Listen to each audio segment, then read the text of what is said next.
Okay, so in this problem, we're going to end up having to take the equivalent capacitance in which we combine a bunch of different capacitors and pretend that there's only one capacitor.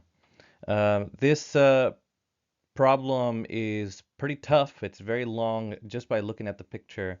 It can take a little while, but if you can master this very sort of complex looking circuit, then anything that I reasonably could throw at you in an exam of this type, you should be fine on because I can't give you one that's this long in something like the exam.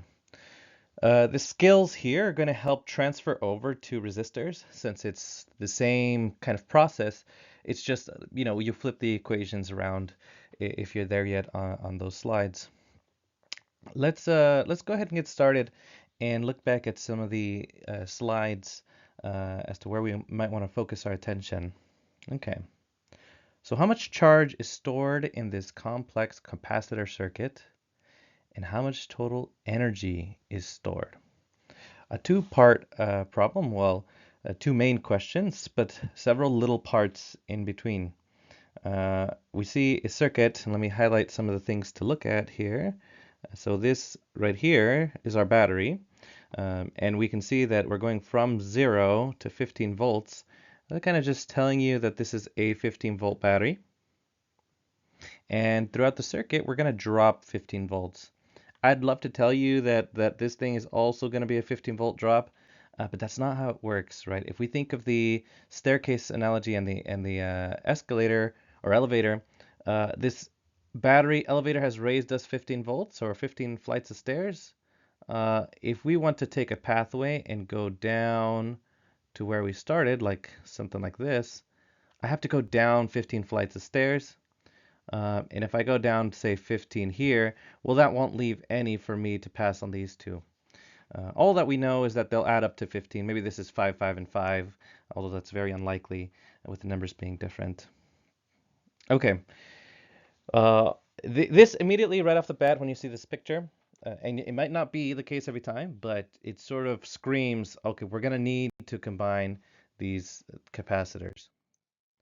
If you have any sort of picture where there's these parallel and series components, especially if they're all capacitors or all resistors, even in some cases when they're mixed, uh, we definitely can consider breaking the circuit into pieces and then sort of combining things until we have just one circuit left. We can sort of rearrange things so that we have just one effective or equivalent capacitor with CEQ and equivalent capacitance. Oh, sorry about that. My parallel lines representing the capacitor and this big and little line representing a battery. Sorry, those symbols are quite similar. If we look back at some of these slides here and just you can always look down here, by the way, at the slide number, and they should match or should be very close if it doesn't match to the notes 4 indicated at the top left. This is from notes 4. Well, we have the equation for combining capacitors in parallel, and that one's nice and easy compared to the other one anyways. When we did this example in the notes, if you've gotten there, it turns out all you have to do is sort of add these capacitances together. If they're in parallel, having one line where I have three options or three sort of capacitors to go to is equivalent to just having, well, one really big chunk of metal, how about just one really big capacitor with, they say, areas equal from these little ones added together. This area could be the same as all these little areas combined. Uh, and so we can just add the capacitance values. A reminder that the capacitance has units of farads, F. And how does that relate to our other units? I think it's since Q equals C delta V, that means if we divide both sides by V, C is Q over delta V. A farad must be equal to a coulomb per volt. And it's really a measure of how much charge a capacitor can hold under a given voltage load. Now this one, if they're in parallel, that's a little bit easier, but if they're in series, it's a lot more complicated. The effective capacitance in this case, since we're adding these capacitors in series, we can't sort of do this thing of pretending that it's an area. What's going to happen is the sort of negative side and the positive side here, well, that positives are going to end up here, and then these negative charges, but that's supposed to be the positive end of the capacitor right here. And so they're sort of working against each other a little bit, since some of these negatives and positives are able to combine, and it doesn't really quite work in the way that you would hope. And so instead we have this more complicated formula, this 1 over C equivalent formula, where we have to add these things, as I say, add them upside down. If we do this problem, like from the notes, what we actually found is if they're the same, 500 plus 500 microfarads will actually get you a CEQ of 250 microfarads, smaller actually than each individual capacitance. If they're the same, it actually will end up being half, as I'll let you sort of see from this equation why that would be. But you can't always take that to be true. If we don't have the same capacitances, we can't just say cut it in half, unfortunately. So what we're going to do is we're going to get our complicated circuit, all these little pieces of it, and put them all into one spot and pretend that there's one equivalent capacitance, and we need to find that. And if we did, well, this is still the same 15-volt battery. If we do this, then we can put it into this formula, Q equals C delta V, because this would tell us in this imaginary circuit, we would know actually, we would put in CEQ here, CEQ, and we put in the 15 volts, and we'll be able to find the Q value. Okay, Q being the charge separated by the system. We won't really know all the little pieces. You can find them certainly, but it's much more tricky to find each individual part. It's just a lot of more work. But we can sort of treat the whole thing as one circuit and find what the charge is separated by this equivalent capacitor. And in the same note, actually, the energy as well, the energy across a capacitor is 1/2 C delta V squared. And so we'll do the same thing. The CEQ is what we're going to use, and we're going to stick with that 15 volts, and we'll be able to find the equivalent capacitance in that case. So our goal is going to be to combine these pieces of the circuit and in little chunks until we have one equivalent circuit that looks like this, with just one battery and one equivalent capacitance, let's say CEQ.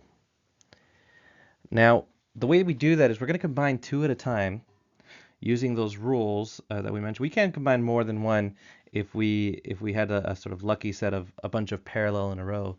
But in this problem, we won't see that. Now, we haven't quite learned this technique, and so here, pay attention.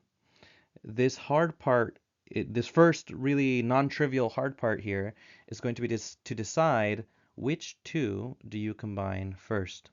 Okay? And the way that you choose, you have to choose the thing that won't bother the rest of the circuit. You have to choose the two capacitors that if I combine them as one would not bother the rest of the circuit. And what I mean by that is you need to be able to draw, as I'll show down here in green, draw an equivalent circuit with no problems and no ambiguity as to what you were supposed to do. If you say wanted to just choose at random, let me just choose these two, it won't work. You can't just choose whichever ones you want, and I'll show you why here. If I try redrawing the circuit, but instead of this, I'm going to write like CEQ 1, 2 or something. 1, 2. Well, here I have this 2 microfarad capacitor, and over here I have the 10. But when I try to draw this CEQ12, the one that combines the 3 and the 6, it's ambiguous. I can't really decide where I'm going to put it. If I put it over here, right, this undermines the fact that the capacitor actually lived somewhere down here, okay? And so it's not there anymore. So was I supposed to put it there? You know, it's not clear. And so we cannot make that as our first choice. We can't start there. And that's going to make the problem actually a little bit challenging to even get started. What we want to do is choose the 2 capacitors that don't seem like they're going to mess with anything else. And you know, it might help actually to label these guys. Let me give a label 1, C, so this is C1, C2, C3, and C4. And so the 2 that I want to combine actually, if you look at C2 and C4, I can connect C2 and C4, and the rest of the circuit really stays intact. There's no problem. I can redraw the circuit looking something like this. Here's C1, okay. All the way over here is going to be C3. And in the middle, now I'm going to say I'm going to combine this to be C2, 4, C equivalent 2, 4, and that's going to live right down here in this region, C24. That looks like a perfectly good circuit. I haven't messed up the rest of the circuit in drawing it, and so that is going to be the first choice. That's not a trivial step to really figure out what you're supposed to do first. It really just comes with practice. You kind of just see it in the circuit. And it's always down to these junctions too. These junction points are where funny things can happen, or where you have to consider, am I not combining things correctly? There's a junction involved usually. Now we're gonna draw this circuit. This is our step 1, right? But I need to figure out what that CT4 is equal to. Well, I'm combining the C2 and C4. And it looks like if I'm a piece of charge, I'm going to draw this in red, I'm a piece of charge going through the circuit. When I get to this point, I have to go through C2, and then I have to go through C4 before getting back to the battery. I don't get a choice. I have to go from through one and the other, and that makes it series like a TV series. You have to go season 1 then season 2, or in this case season 2 and season 4 in order. You have to go in order. You can't skip around or make a choice. And so I use the series equation. 1 over the equivalent capacitance, which I'm calling C24, is equal to 1 over C2 plus 1 over C4.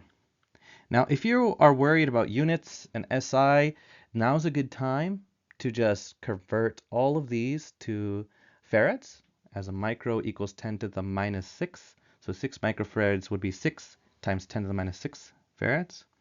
I'm not that scared of them, so I'm going to go ahead and keep them attached to my math here, and it's going to be okay.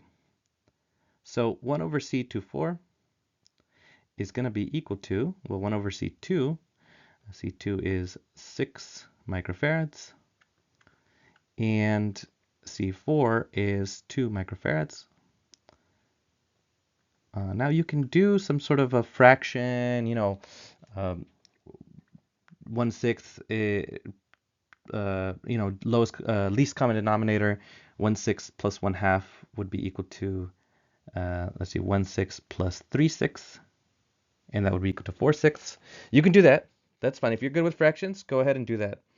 If not, and I know, we've got calculators, we can use them. What you can do is say, well, 1/6 microfarad. The microfarad, sorry, is on the denominator, but I can divide 1/6, that's 0.1667, 0.1667. The units are not microfarads, it's inverse microfarads because it's in the bottom part of the denominator. And the half is going to be 0.5 inverse microfarads. And this is going to be equal to 1 over C24. And you can add those together. I have 0.667 inverse microfarads is equal to 1 over C24. Now, you would be tempted to say that you're finished right there and you have found C24. You're not done yet. There's one more step, and you can tell because these are not units of capacitance. These are inverse units of capacitance. Now, how do I find my C24 if it's in this denominator right here? More than one way. You can cross multiply by putting a 1 under this, and you say 1 times 1 equals C24 times 0.667. You can do that and try that. You can look up cross multiplication if you need a reminder. But I think easier is just to say, well, if 1 over x, my missing C24, is equal to that 0.667, then I can just reciprocate both sides. C24 is equal to 1 over 0.667 microfarads. Sorry, not microfarads, inverse microfarads. And so if I take 1 divided by 0.6667, I end up with 1.5. And since I've got 1 over an inverse microfarad, then I bring the microfarads to the top, and I lose that -1 exponent. And so this is my C24. Okay, there I would say, if that didn't make sense to you, the rest of the problem is not as, it's the same kind of thing over and over, but rewatch this part of the video, okay? If you need to combine these things, if this part, the math doesn't make sense, rewatch this several times and ask me questions if you still have them. This is a good one to do that for.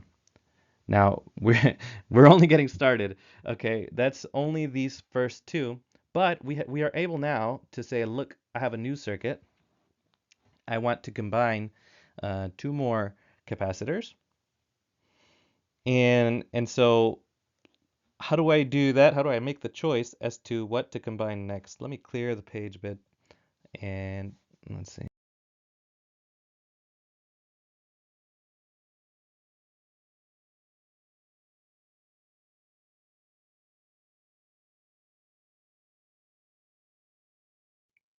Okay, I've cleared the page, but we have now that this, if I redraw the circuit, where we are now, actually let me do that up here, C24, so this is C1, reminding you that this is 1, 2, 3, and 4. We have decided to combine these so that they now form C24, and we still have this C3 hanging around. Okay, now I want to do the same thing. I want to decide what to combine that won't bother anything else. Now in this circuit, focus on this new circuit that I got. We'll reach the same kind of problem. You'll see the C1. If we try to combine C1 and C3, or C1 and C24, same issue. We can't do that without bothering anything else. But what we can do is look at what I'm circling.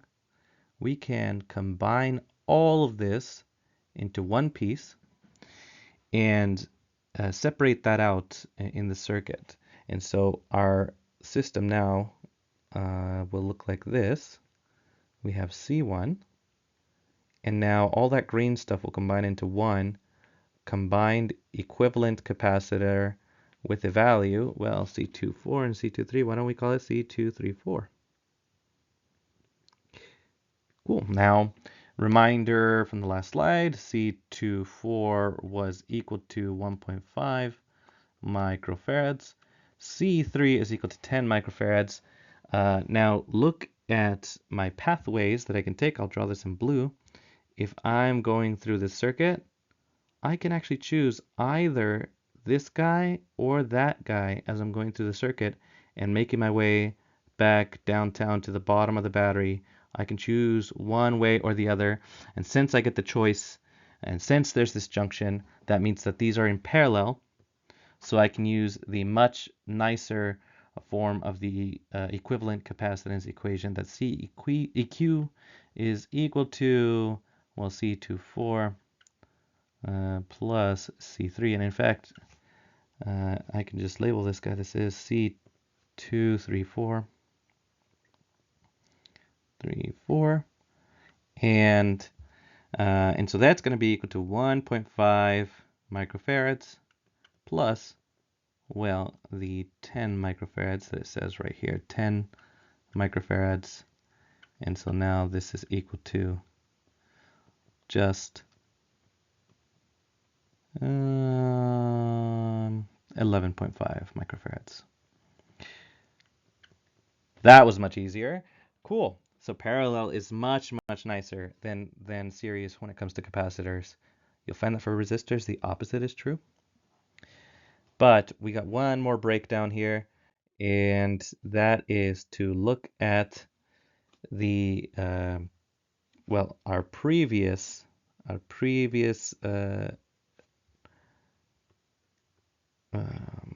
version of this circuit looked like this. We had C1, and we managed to combine these to form C234. Well, now we can just combine them. We see, again, let's double check. There's no junctions, actually. I don't even need to draw an arrow. I see that there's no junctions. It's not possible to draw a parallel circuit with no junctions. So this must be the series case, which is the nasty 1 over equation. And so if I want to combine them in order to form this equivalent circuit with just one capacitor, C1234, in order to do that, well, I have to add them upside down. 1 over C1234 is equal to 1 over, and C1 is 3 microfarads, and plus 1 over C234 is 11.5 microfarads. And here, once again, we can play the game of fractions, but who really wants to mess with fractions? I can do this in the calculator. 1/3 is 0.33, 333. And then again, the microfarads being on the denominator means that it's going to be an inverse unit here. Let's put this here just to emphasize that we're not solving for C1234. We're solving for the inverse of C1234. And now if we invert this guy or reciprocate, so 1 divided by 11.5, that's equal to 0.0, about 0.087, 0.087 inverse microfarads. Add this together, and we get that the 1 over C1234 is equal to 0.42 420 inverse microfarads. Okay, and now in order to solve for C1234, again, we can do a put a 1 down here and cross multiply like this. 1 times 1 equals C1234 times that. Or we can just reciprocate both sides and say, well, if 1 over C1234 equals 0.4, then C1234 equals 1 over 0.42 inverse microfarads. And if we plug that into a calculator, we'll see that that's equal to 2.38 microfarads. And let's go ahead and get a fresh page here and just draw our equivalent circuit with 2.38 microfarads as our CEQ. And this is attached to a 15-volt circuit. And we're not quite done, unfortunately. We've done most of the heavy lifting, though. The hard part here is really breaking down the circuit into one and deciding what order we do things. The main question, however, was asking about Q, the total charge separated, and U, the potential energy stored in the capacitors. If we knew at each step, if I told you, look, this particular 6 microfarad capacitor has 2 volts across it, you could do these individually and add them up, okay? But we don't have to do that because we were able to think about it as one giant circuit. Having to do each individual piece can get a little bit annoying.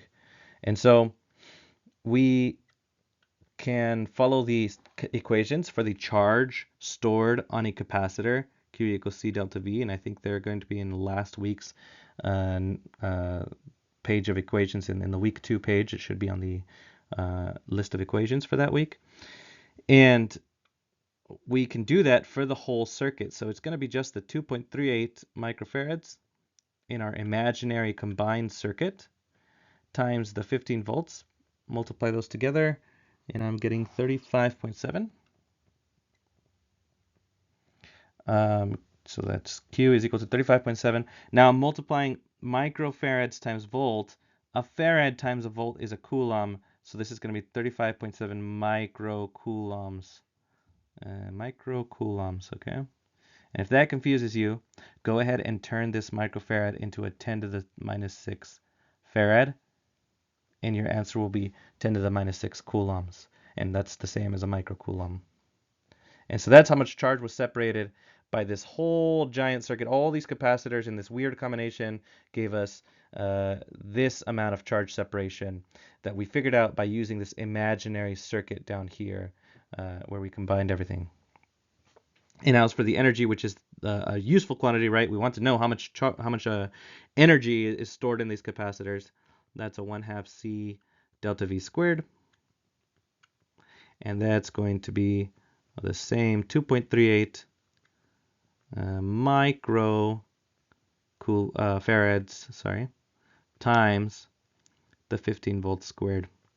Similar to before, you can convert this if you want to 10 to the minus 6, but I can just sort of treat the micro as its own little thing. Take a 15 squared, divide by 2, then multiply by 2.38, and I am getting that the U is equal to 267.8 microjoules, or 267.8 times 10 to the minus 6 joules. And that's it. Very gruesome problem. I will not give you this long of a problem on the exam. Maybe just parts of it. Maybe even if I ask you easier questions, maybe even something like this, or I can ask you conceptual questions about which equivalent capacitance should be higher and which should be lower. But as for this very long, tedious problem, no. The purpose of this problem, for me to give you this problem, is I want you to master the understanding, master every little piece. If you can do that, then every one of these combined equivalence or combined resistance problems becomes a lot easier and much more doable. Okay? All right, I'll see you on the next one.